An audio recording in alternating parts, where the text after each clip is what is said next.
Hi, good afternoon everybody. Teacher Everson here once again with you, and today we're going to check some questions. Yes, no questions and WH questions with the verb to be. Remember, verb to be in Portuguese, ser ou estar.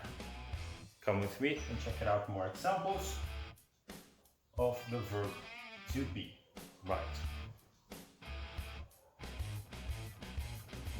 See here, let me just align it here a little bit like this, and that's it. Yes, very good.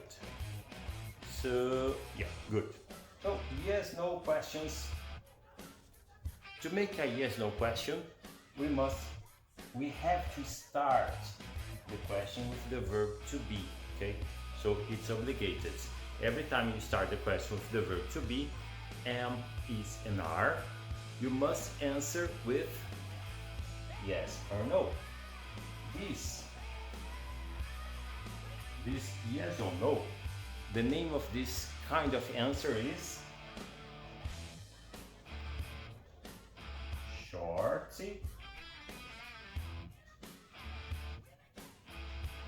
short answer. So this is the short answer. You cannot say simply, are you from São Paulo? Yes. Are you a teacher? No. So, no, too short. You must say, yes, I am, or no, I'm not. This is the short answer, okay? This is the structure, yes or no question structure. Be plus demonstrative. In this example, I'm using the demonstrative plus a subject. Example, is this pen? Pen. No, it is not a pen.